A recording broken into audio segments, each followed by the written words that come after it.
And when I did finish and I sat down in the chair, had expended every ounce of energy I could possibly expend, really interested in finding some liquids and some food to get, some nourishment. And one of the RDs came over and said, "Oh, congratulations on winning the age group." And I was like, "Oh, who won the age group?" Like, I was looking around for the person because there was no way they were talking to me, because that was just not a reality for me. And she said, "No, no, no, it was you. You won your age group." And so we had a good laugh in that moment. But yeah, that was a special finish line to cross, to win an age group award, in the male 40 to 49 category, which tends to be very competitive, especially at that race. Hello again, and welcome to another episode of Running Tales, the podcast where we tell the extraordinary stories of everyday runners. My name's Craig Lewis, and our guest this week is Jason Bahamundi. Now, Jason is an ultra runner who lives by the motto, all gas, no brakes. But actually, he only started running when he was voluntold that he was going to be doing a charity half marathon. Before that, Jason was a former high school athlete for whom running had been a punishment. But such was the extent to which he enjoyed that first race that he has now done several 100-milers and Ironman triathlons. His list of achievements includes finishing Western States, the Rocky Racoon 100-miler numerous times, and the Cocodona 250-miler. Jason is also the founder of Run, Try, Bike magazine, which is devoted to celebrating the endurance lifestyle while expanding diversity and inclusivity in sport. But I started our conversation by asking Jason to answer a question he put to others on the No Limits Endurance Coaching website. On it, he said, "Raise your hand if you would have said that a Puerto Rican kid born in the Bronx and living in New York for 34 years would be a triathlete and ultra runner. If you raised your hand," he said, "you're lying." So I asked him how that happened. I was a kid who played all the American sports growing up: football, basketball, baseball, and I always considered myself an athlete. And running was always punishment in those sports, right? Do something wrong, go run. And I got into college, got into the adult life working area. And then my now ex-wife was working for the Leukemia Lymphoma Society at the time.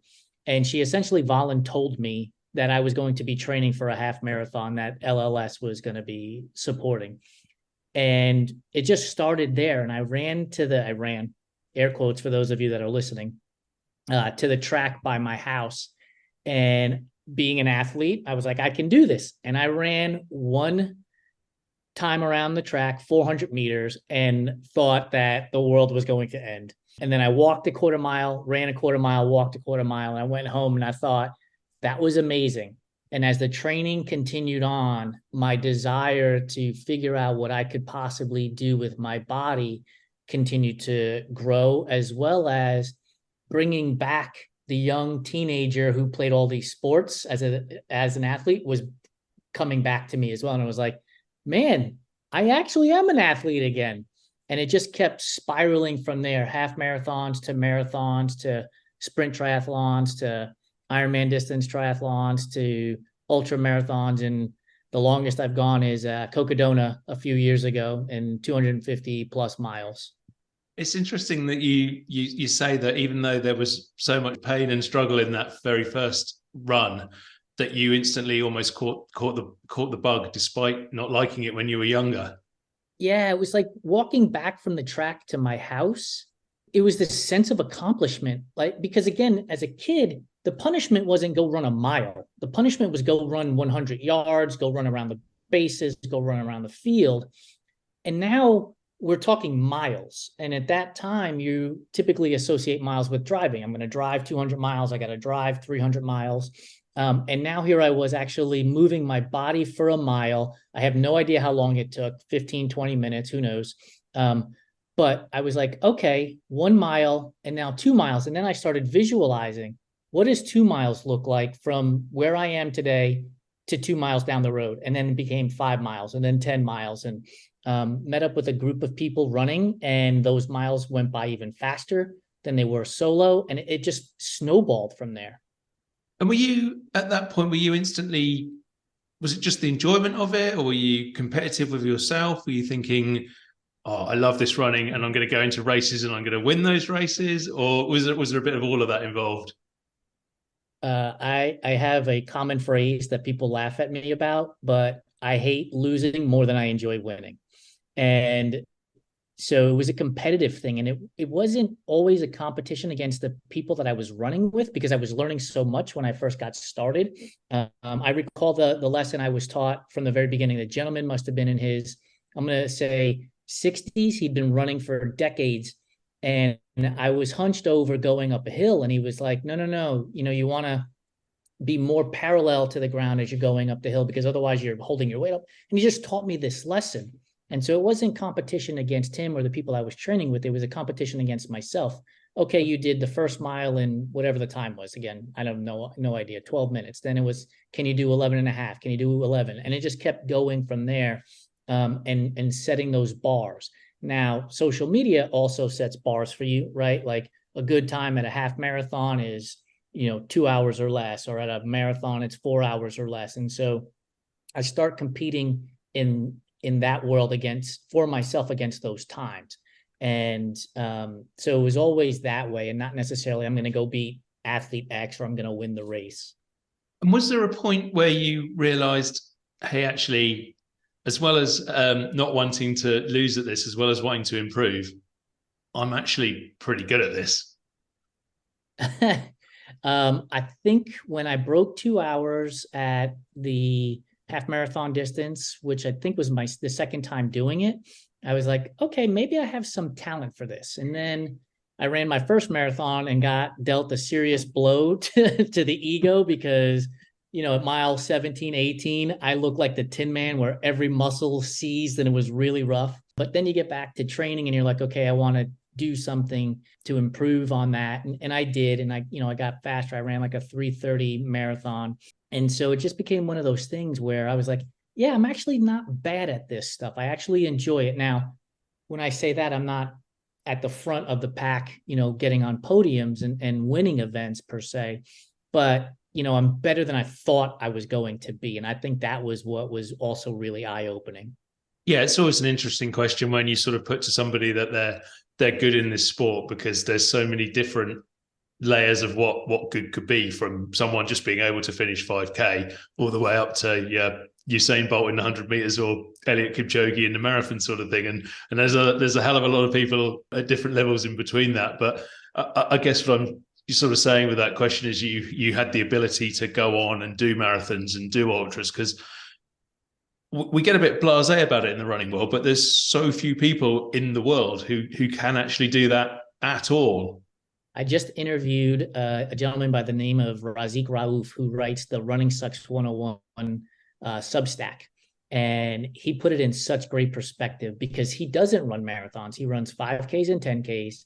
And he said 1.5% of Americans have run a marathon in their lifetime, which is abnormal compared to the 98.5% of us who haven't run a marathon. We're the normal ones, is how he phrased it. And I thought it was really well said, because it's the truth, right? We kind of lose focus because we're also insulating ourselves. Like the people we follow on social media are runners or endurance sports enthusiasts, and they're the ones running 5Ks, 10Ks. And we don't see the people that their hobby is chess or their hobby is playing the piano, right? And so we kind of lose sight of that in the grand scheme of things. But perspective is a heck of a thing when you start thinking about the things that you have done and the things that you have accomplished. It's amazing when you start to really consider what you do when you put on a pair of running shoes. Because I do this podcast, I'm sure you get it as well with what you do, which obviously we'll touch on in a bit. But I will sort of speak to people who've done the 100 milers, or they've run across continents or something ridiculous. And so I kind of, and I don't say this to sort of big up what I have done, but I kind of think of myself as extremely average. And then I'll get people who, who the most they've done is a part run, or people who don't run at all will go, oh my God, you've run marathons, you've run a 50K. That is ridiculous. And I'm like, well, it's not really. You should speak to the person I spoke to last week who's run across the whole of Africa. Razik said it well too. Again, I'm going to quote him again. He said, if Usain Bolt was in the room, you wouldn't say, oh, you only ran 100 meters, right? Like you would be enamored by the fact that he ran 100 meters as fast as he does. But it's so true. And you're right. We do run across it. And it's one of the things that I talk to the subjects of our interviews about is do the distance that makes you smile and makes you the happiest, because then running will always be enjoyable. So for me, 5Ks and 10Ks hurt way, way, way too much for me to actually enjoy them. And so I'm going to go run the 50K, the 50 miler, and the 100 miler. And I tell them I'm more of a candle than a match. And so that's why I gravitate towards those ends. Whereas you might enjoy the 5K and the 10K and that acute pain that comes from that distance because you're running as hard as you can for that distance. Whereas for me, 50 miler, maybe I'm running 20 to 30 miles, depending on the terrain. And then I'm hiking the other 20 miles while eating snacks, right? Let's be honest. Yeah, I spoke to Denny Cray, who does the Diz Runs podcast the other day, and he said exactly the same thing. He goes, I love every distance apart from 5K. 5K is horrible. You just have to run really fast and it hurts.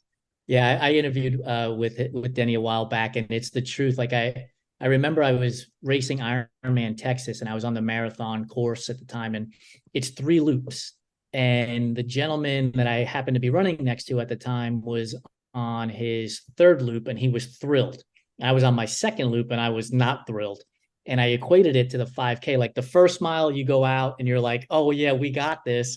And then mile 2, you're like, what am I doing here? And then mile 3, you're like, okay, it's almost over. I can feel the finish line coming up. But that's what every 5K has always felt like to me. And that middle mile is always the hardest. You're like, good grief, when is the finish line going to show up? Well, away from the horror of the 5K, let's talk about some of the racing that you have done. Because, I mean, there are the last I've been able to find, and this may be out of date, is there's at least 8 Ironmen that have taken place and several 100 milers, including the Rocky Racoon 100 times, 5 times, and others were 100 times. That would have been quite the achievement. But actually, on Rocky Racoon, I wanted to talk to you about winning your age group category without even realizing it.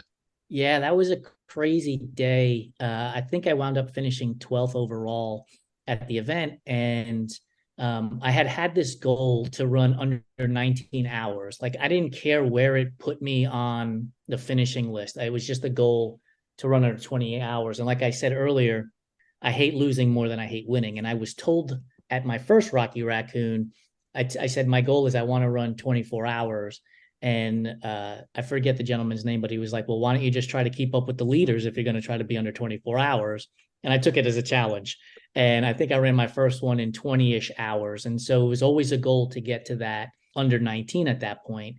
And during that race, you know, my focus was so much on getting under 19 hours, get under 19 hours, get under 19 hours. Like I didn't care where I was on the list of the finishers. And when I did finish and I sat down in the chair, had expended every ounce of energy I could possibly expend, really interested in finding some liquids and some food to get, you know, some nourishment. And one of the RDs came over and said, oh, congratulations on winning the age group. And I was like, oh, who won the age group? Like I was looking around for the person because there was no way they were talking to me because that was just not a reality for me. And she said, no, it was you. You won your age group. And so we had a good laugh in that moment. But yeah, that was a special finish line to cross to win an age group award, you know, in the male 40 to 49 category, which tends to be very competitive, especially at that race.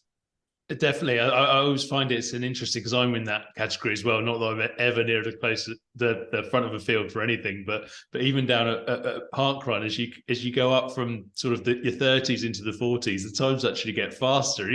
What is that about? It's supposed to be getting easier now. I'm interested you talking about kind of almost the pain of the ultras there, and you were kind enough to send me some pictures of yourself through in ultra action which look very painful. I think one of them you just slumped on the ground. Is that something that in a bizarre way you enjoy about ultra running? Yeah, absolutely. So it's adult pain at ultra running distances, 100 milers, and the images I shared with you were from Cocodona 250. So you're taking, it took me 110 hours, so 4.5 days, I guess. You know, you got to take a nap whenever you can. And so being keenly aware of when you can take that recovery is important. But yeah, I think the idea of that dull pain for me is what keeps me alive during the 100 milers. Even 50 milers, you're going to find some pain. I'm going to be racing Lake Sonoma in April of 2024 that I did a number of years ago. And suffered some of the worst pain I've ever had at an ultra marathon because it was like 105, 106 degrees that day. But because it's such a long day, you have the opportunity to process and think and strategize about how you're going to deal with that pain. Whereas I don't find that you get that opportunity in like a 5K or a 10K run, where it's like you literally just have to barrel through that pain as much as you can. So I do think it kind of brings me to that ultra running component. And then I also think it's a part of life, right? You're running a podcast, you had a guest drop out, and there's some pain in that moment, and you start trying to strategize, how do I solve this problem? And I think it's the same thing with ultra running. How do I solve this problem that I'm going through right now so that I can finish this race? Yeah, and I think as well, it's interesting. Somebody, I can't remember who it was, whether I read it somewhere, but someone talked about if you blow up in a 5K race, 10K race, even a half marathon or a marathon, your race might kind of be done. That's it. You can finish. You can finish in a good time, but you're probably not going to go on and do what you wanted to. If you blow up in an ultra, then quite a lot of the time, particularly on the longer and longer it gets, and you can recover, you can still do the best you can ever do, despite having an absolute nightmare halfway through. And it's a unique event like that, isn't it? It absolutely is. I've always said, especially at Rocky Racoon, because it's a looped course, the race at Rocky Racoon, and really for any 100 miler, in my opinion, doesn't start until mile 60. And the reason I believe that is you've just done 100K. Right. And there's a whole sense of achievement. I've just finished 100K, but you still have another 40 miles to go. Right. You still have a long ways to go. And so you have to mentally process that. So if you do, have an issue leading up to that 60-mile mark, you can overcome it, because now other people are starting to figure out, do I want to keep going? And they may drop out, which moves you up the list. But you also have that time in your own, if you're competing with yourself and for yourself in that moment, to get to that finish line. And it's probably not going to cause you much difference between a 27-hour finish and a 28-hour finish, right? Nobody's like, hey, you didn't do so well. You finished in 28 hours instead of 27. They're going to pat you on the back and be like, I can't believe you went that far. And you're going to hear, I don't even like driving that far. So yeah, there's opportunities to recover in a long ultra for sure. And how much do you think taking on those huge distances, taking on that pain, can help people in their everyday lives? If you're facing adversity in that way, then the things that are thrown at you in life are perhaps less hard than they otherwise might be. That's it. That's exactly it. In today's world, where you can go on any social media platform and hack your way to success. And people are like, well, if I just do these two things, I'll be a millionaire tomorrow. And that's just not the case. And so when you're doing an ultra, you learn patience, you learn strategy, you learn how to pivot as well. Whereas if you had this idea, and I'll tell you a story at Cocodona, right, you're always focused on nutrition and hydration and everything else. And so I was loaded up with gels and blocks and everything else. After a while, I started getting cold sores in my mouth. And now I still have to go, 200 miles, and I need nutrition. So in that moment, I have to pivot my strategy from gel taking to, and what I did was I made cold oatmeal mush. I would go to the aid station. They'd pour 2 packets of oatmeal in a Ziploc bag. I'd put some water in there, make it into mush, and then just squeeze it into my mouth as I went along. And it sounds gross and disgusting, but it helped fuel me. And I think that in life, when you come up against an obstacle, understanding that pivoting and changing strategy is acceptable, then it becomes easier to do that in real life as well as at an ultra distance event. So how much has that helped you in, we'll come on to it now, in what you, or at least one of the things you do, which is look after or run and try bike. How much does that sort of experience that you have from running help you when you're having to deal with those business challenges that you get? And I guess, first of all, probably if you could just explain what run, try, bike is for those people who don't know. Sure. In its simplest form, the vision and mission I started Run, Try, Bike under is to be the voice of the everyday athlete by proving that there is a spot at the starting line for everybody and every body. And simply what we do is we tell stories. We interview athletes, race directors, business owners, coaches in the endurance sports space to tell their story, because we believe that if one person reads that story, they might be inspired and motivated to go on their own journey as well. And so to answer your question, I don't think I can calculate how much being an endurance athlete has helped me in the business world. When I launched the business, we were printing a physical magazine and shipping it out to about 200, 250 stores all across the United States. And the expense for printing wasn't a problem, but the expense for shipping was. And so after about a year and a half into our business journey, we pivoted. We said, if we're going to continue to do this, we have to stop printing a physical magazine. And I had to call advertisers who, when they bought advertising from us, were buying a print magazine, which was nerve-wracking. But they all thought it was a great idea. They were happy to be on board, and conversations that we have now prove that that was the right decision to make. And so, being an endurance athlete, and again, having to pivot and change strategy all along the way, and taking risks at certain times as well, is also part of running a business. And I think that all of those things, that they intertwine with each other these days. Yeah, 100%. It's fascinating how that resilience within running can apply to life generally.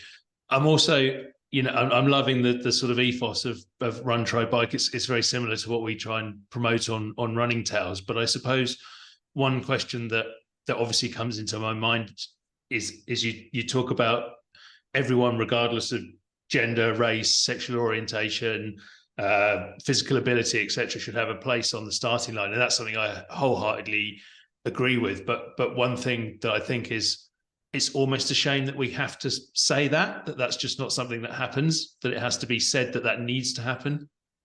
100% agree. I can tell you, about 2 years ago, during Pride Month, we had our first year and our second year in existence. During Pride Month, we would change our header on our banner to the Pride flag. And we wanted to tell people, this is a welcome space for you as well. And after the second year, when the Pride Month was ending, I thought to myself, we're not taking that banner down, because they, in the community, in the LGBTQIA plus community, don't stop being who they are because the month ended. And so we have left it up there for the past few years so that they understand that they are welcome in our world. We want to talk to them. We want to share their stories. We want to highlight them. And so it just became part of who we are. And we're prideful to talk about these instances. We're with people from all across the globe. Razik, perfect example again. And he's just top of mind because I just talked to him on Monday, but he's from Bangladesh via London, living in LA. And to me, that is just fantastic. And one of the things he said to me was, South Asians aren't a big community in the running community. We're actually a minority of the minority as well. And it was like eye-opening to hear that. And so I connected him with somebody else I had met who's also in the South Asian community. And that's the opportunity that we have, is to be able to build those bridges, to connect people to each other so that we can stop having to make those statements and stop having to be forced, I guess, to let people know that they're welcome in our endurance sports events. Yeah, I mean, how inclusive a sport do you think running is, and perhaps specifically ultra running? Because I mean, I love ultra running. I love the whole idea. I watch it, but you're not seeing too many people who are not. Well, there's a lot more white women now, but men or women, it's generally white folks. You're not seeing many people of color doing ultra marathons. I'm not sure why, but it seems to be the situation that we're in at the moment. I think it's more socioeconomic than it is just racial and gender equality in a way. People will always say, go run. It's a cheap sport. And on its surface, sure, a pair of shoes, shirts, and a pair of shorts, right? Sure, sounds cost effective. But if you want to go to these events and you want to participate in these events, and this is not to tell race directors don't make a living, because they have to, the expense starts to add up, right? A race entry, then nutrition, the gear you use during training adds up because it gets used, and so you need to replace it. If you want to go to an event, right now you're talking about travel expenses. And so I think it's just the expense of it all more than anything else that has prevented people from participating in these sports. Not necessarily you're not welcome here, from skin color to sexual orientation. I think it's socioeconomic, but That being said, if we can continue to talk about these things and break down the gatekeeping that occurs in these sports, then I think you'll start to see more, not necessarily a reduction in pricing, but a more equal footing in pricing. Because, and I say this simply because, if we tell a person you're too large of a body to participate in running and they stop doing it altogether, right? Companies still have a business to run. They still have profits to make and revenue goals to hit and expenses to cover. So now if we had a population of 10 and we just told 3 people they can't be involved in it, now we have 7. If I have to hit that same number, I've got to charge you more. Now, if you tell somebody that they're running in, basketball sneakers, they shouldn't be running, and they take that personally, like, well, I'm not going to participate. So you remove 3 more people. Now you're down to 4, and the race still has to cover costs. So now the cost is even more expensive. So if we can reduce the gatekeeping, we can increase the population participation, which may allow races to bring costs down or at least stabilize them as a whole. Yeah, definitely. And one thing on Run, Try, Bike that you've, I think, been really successful on in terms of your audience is attracting women to the product. I think I read somewhere that in terms of demographics, it's as many as high as 65% of women, which is just generally in society. I think we're still, there's still a gender equality problem in running and certain running events. It exists throughout with men outnumbering women at races and so on. But you sort of seem to have flipped that round, and I'm just wondering how you've managed to do that. Is there a magic formula? Yeah, I'm a mama's boy. I've always been a mama's boy. And I watched my mother, for lack of a better phrase, not be treated equally in society. And I have a sister, right? I have aunts. I have a girlfriend. I have friends that are female. And it didn't make sense to me for them to not have equal footing. It just didn't make sense to me. And so one of the goals out of the gate was, let's go talk to women. Like, let's get their voices heard so that there can be exposure for them to brands and to events and vice versa. Like, bring brands and events to our platform so that they can see it and go and choose to participate in it. I did a podcast not that long ago. I'm a huge fan of the WNBA, and I would prefer to watch WNBA games because I think it's a more beautiful game in the sense of teamwork versus the NBA. And so it's just always been that thing, like, women are equal. They can do just as much as we can, if not more. And so let's go talk directly to them. Let's not beat around the bush. Let's go talk directly to them, have them talk directly to us, and then share their stories. Because if one woman's story can inspire one woman, I guarantee it's also inspiring one man to do something too. And so let's keep opening the platform so that they can share their voices and be heard. Yeah, and I guess a little bit similar to the question I asked before. Obviously, you're doing that within what you're doing, but do you think running as a sport in general is doing enough to encourage women to take part as things stand? I think women are doing more to change the sport. We see Trail Sisters coming about. We see other organizations coming about that are putting. The women have said, I've had enough of you guys trying this. We're going to do it on our own and show you how to do it. And they're doing it really well. Sarah Goss at Feisty Media in the triathlon space, which has actually expanded beyond triathlon nowadays, is a testament to, hey, we have a voice and we're going to show you how to do it. And so they've gone out and done it.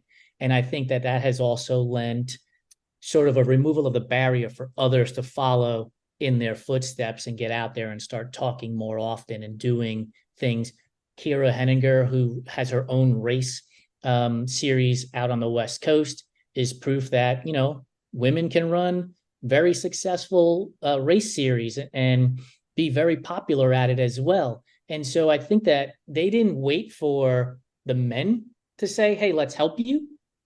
They said, we don't need your help. We're going to do it on our own. And it's been fantastic to see. So I think we're going to see that movement happen really fast or faster, pick up more and more momentum as we go along.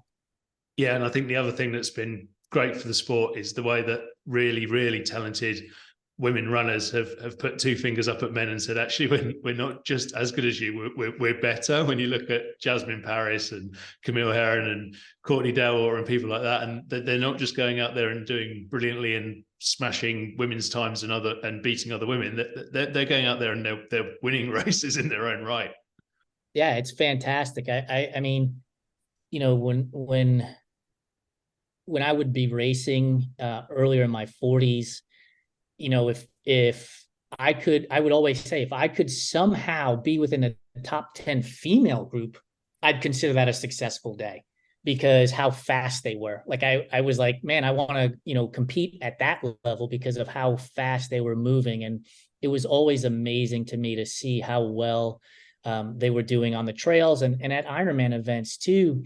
And it always bothered me that they didn't get the recognition. Even to this day, some of the things we see in the news, like I think it was the New York Times headline after the New York City Marathon, didn't even talk about the fact that the women's race was decided by about 400 meters or so. And it's like, that should be the lead story. I get it that records were broken, but this was an uber competitive event than any other world in sports, right? When the Patriots beat the Falcons with a last second field goal, that was the story of how competitive the game was. Not that Tom Brady threw for a record number of passing yards. In this same scenario, all of a sudden, this uber competitive race got no coverage in the New York Times, one of the leading publications in the world, not just in New York City. And so I think there's still room for improvement there. But yeah, like the women are doing amazing things, and we just need to talk about it more. Yeah, Michelle and I watched that race, and I mean, I think coming into, what was it, the last 10K, there was still 13 women in with a chance of winning, and that's just, you never see that. Normally the break is way earlier than that, and you have one or two, like what happened in the men's race. And I mean, fair play, what a brilliant run that was. But yeah, to get it down to that, and then to still have four coming into, I think it was four in the last mile and two in, like you say, the last 500 meters. That is, that's a proper race, and you don't normally get actual sort of almost sprint finishes and races like that in marathons. So it was an incredible race. It was amazing. And one of the things I think about, because I'm in the media world, I've been in media for 30 years. I've bought and sold television, radio, magazine, advertising. Is we often talk about coverage and why don't major media outlets cover these sports? And there's a whole point behind this I can make. But when you have that moment, you have to capture it. Like, you have to let the world know, like, look at what's happening here. If that was a 400-meter event on a track, that would have been covered brilliantly, right? Now take it and expand it to 26 plus miles, and now we're down to 400, 500 meters. Like, that's a story in itself that we need to do better at covering and talking about. Definitely, 100%. Well, let's hope people do get better at that sort of thing, and I know that's certainly something that you're trying to do at Run Try Bike. Just to finish off, Jason, I wonder what's next personally for you. What's on your target? What races have you got coming up? Yeah, so I'm actually competing. I don't know when you're broadcasting this, but I'll be competing on Saturday. After that, I will be going to Across the Years, participating in a last person standing event. This one's a little bit different. It's 1 mile every 15 minutes versus the 4-ish miles every hour. So we'll see how that goes. That's in Phoenix, Arizona at Aravaipa's Across the Years event. And then racing Lake Sonoma 50 in April. And then right now, penciled in on the schedule is Oregon 200 and the Ironman 70.3 Tri-Cities later in the year. So some big events coming up, and pretty excited to get my competition legs back under me again. Oh, fantastic! Well, I wish you all the very best with those races coming up. I think anyone who does backyard ultra style things deserves all the luck they can get, because having seen the Bigs one and bits of that, it's just incredible. But yeah, best of luck with it. Best of luck with your continued fantastic work at Run Try Bike, and thank you so much for joining me today on the Running Tales podcast. I appreciate your time, Craig. Thanks for having me. Thanks again to Jason Bahamundi for joining me on this week's Running Tales podcast. I really enjoyed my chat with Jason. Lots to talk about there, including some really interesting points about women in running and inclusivity in running. I definitely advise you all to check out Run Try Bike, a really similar ethos to what we have on Running Tales, and some really, really interesting stories from the world of running. If you enjoyed this week's conversation, if you enjoy what we do on Running Tales, please do give us a positive rating or review wherever you listen to the podcast. It does help other people to find us and to hear fantastic stories like Jason's. We're also on Twitter, we're on Instagram, we are on YouTube, where you can listen to the full podcast and snippets from it. So thank you again so much for joining us on this week's Running Tales podcast, and I'll see you again next week.